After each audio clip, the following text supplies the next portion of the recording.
going on, guys? I'm Nathaniel. I'm Michael. And today we are here with TC Spades. Spades, introduce yourself. Let them know who you are and what you do.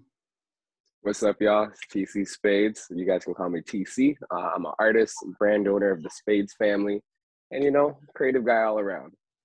Awesome. So we know you make music. It looks like you have like a clothing brand there. Let us know what got you started with music and why. So yeah, that's an interesting question because honestly, I was never I never found myself musically inclined initially. So I've always listened to music growing up in a Caribbean household, Black household. Music is all around.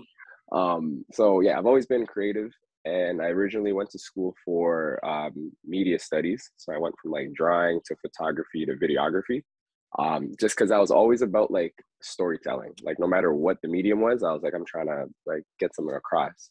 And when it came to the photography and videography, when I started taking it kind of seriously, I only ever wanted to be around the music industry because that was just kind of like something that was fun and it would never get old to me. Like I'd always just enjoy it. But I really kind of worked my way up in that and ended up working with like OVO and some other artists out of Brampton and out of just like the city that were really popping and stuff. And it was a lot of great insight, a lot of things that I learned, but my heart wasn't all the way in it. And I didn't have like clear set goals. Like I was like, yeah, I'm going to do this, but I guess I'll see where it takes me.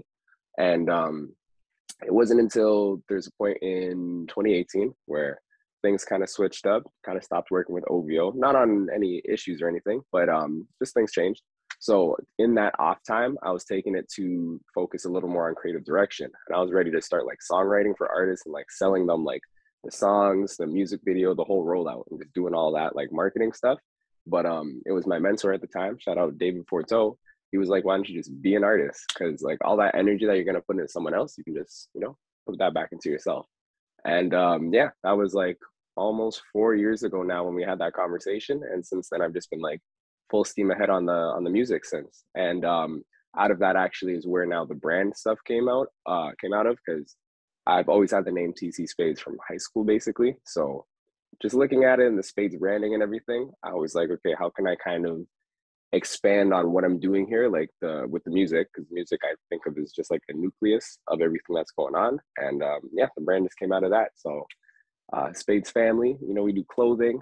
We also focus on like events and stuff as well, because I'm all about that kind of like community engagement, you know what I mean? And putting that energy back into your people type of thing. But yeah, that's been that. And then going hard ever since. Yeah, it's really cool how you connected the Spades family thing into what you do musically as well, full time. I wanted to ask you about the storytelling aspect. We could see it in some of your music videos. Why is it so important to you to show that to your viewers? So again, out of being creative, I don't know. I've always just like enjoyed like storytelling. So when I was younger, I actually wanted to be a like cartoon artist or like a comic book artist, just because I loved comic books, Marvel comics, Looney Tunes. Like that was just my stuff. That was my shit. So yeah, that was where I started out. And then somewhere along the way in childhood, I was like, I don't want to be the person drawing every single frame of an animation. Like I'm not gonna be that guy because I didn't know what the technology was, right? And when I got into high school for media studies, then photography and videography is what I picked up. So I learned kind of more, and English class too, I'm not even gonna lie. All that put together kind of taught me more about storytelling and how I can put things together. And I found that like photography and videography, obviously being technology, was like an easier way for me to tell the stories because I'm working with existing kind of things, like people, places, and so on and so forth. And then music ended up being the easiest because storytelling, literally like verbally, it was, you know what I mean? Ultimately that. But yeah, that's just me. I just enjoyed telling stories, whether it's like a literal like story that's like beginning, middle, end, or if it's interpreting something in kind of a way that can like make somebody think different about it. Like that's just I don't know. That's like my creative outlet. So it's like second nature to me, kind of. Sure. Yeah, it's awesome. And like as you were saying, like as we were watching a couple of your music videos, and the biggest thing that stuck out to us was like how you have like ads at the beginning of the videos, right? Yeah. That's awesome. You don't really see that in most music videos, and I like how you're putting on brands like those are right. I'm sorry. Those local brands. Yeah. Yeah, that's awesome. You're putting them on. That's amazing. What would you say makes you like a different artist than all the other artists out there? Like, what makes you different? Give me 2 seconds. I'm just gonna Yeah. because this keeps tilting. It's looking crazy. Okay. Yeah, no, thank you. When it comes to the music videos, first of all, like shout out to my boy Tony Kojo. So him and I were in the same high school together, same program and everything. And that's like my guy. Like the same way how you guys make such a great team to bring Satori together, like we're kind of on the same tip where he's a film director, creative director, like you know what I mean? All sorts of the visual side of things. I have an understanding of it, but ultimately music was my vehicle, right?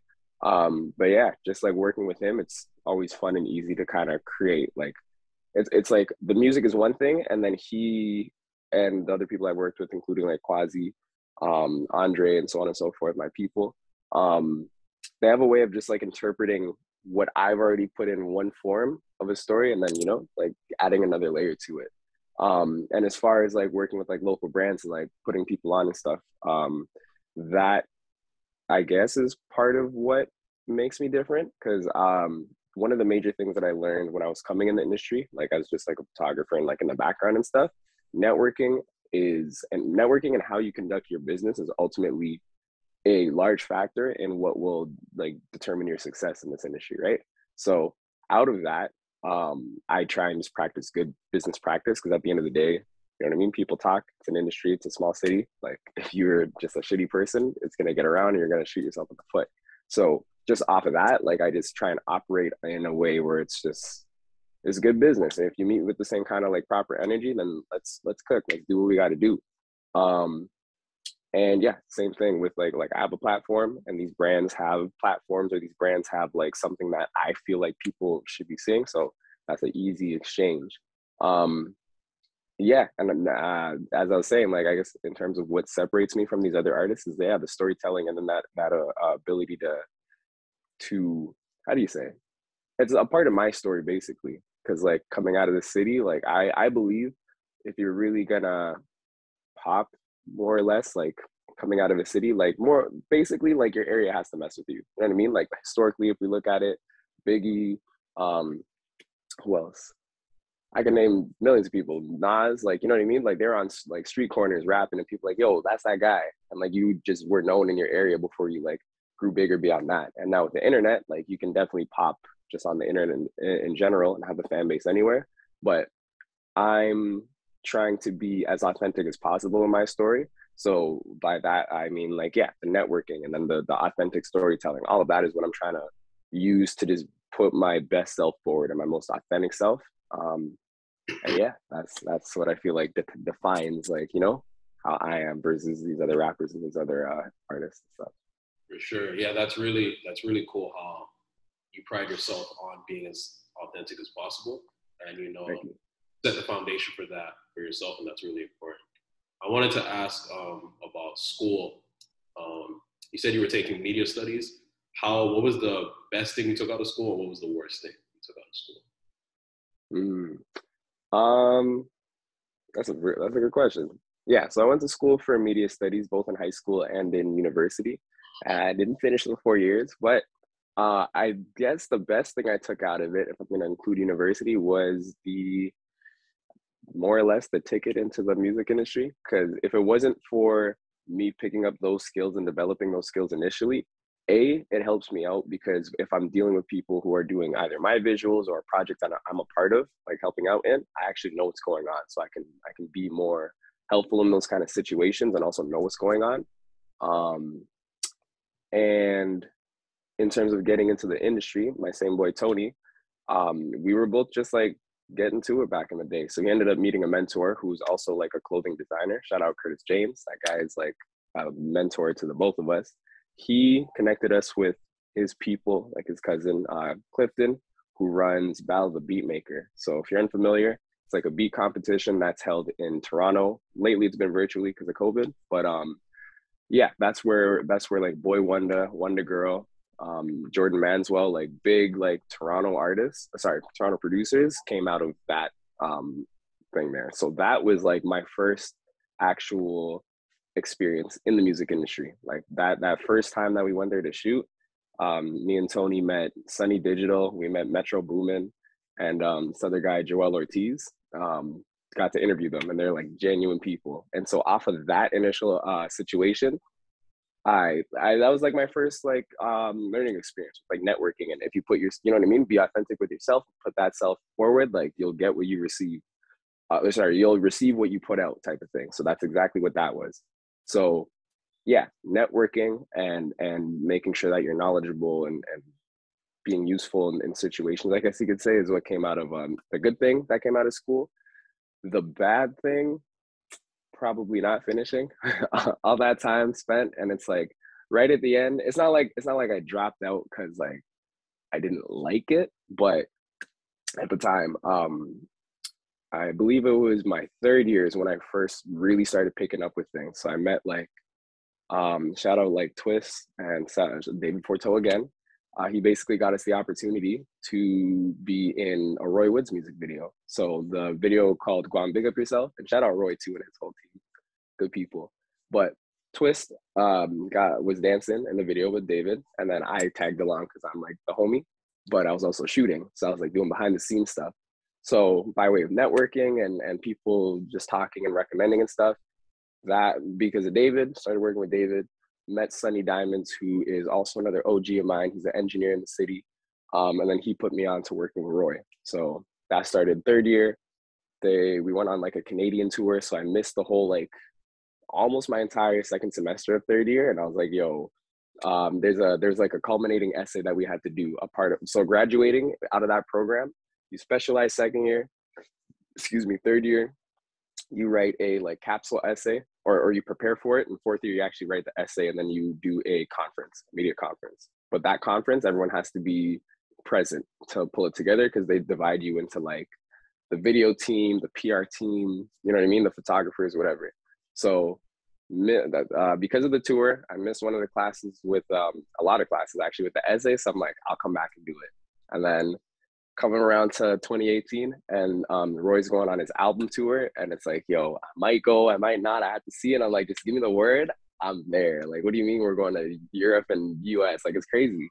And at first I was given the okay, so I'm like, all right, bet. And I was like, yeah, later, I'll come do this school stuff after. But then things kind of changed along the way. I already stopped going to class, so like it didn't make sense for me to go back and try and pick up. So technically it's a bad thing that I didn't go back, but it's like a good thing because I took that time to actually, you know, develop and dive deeper into the industry. But yeah.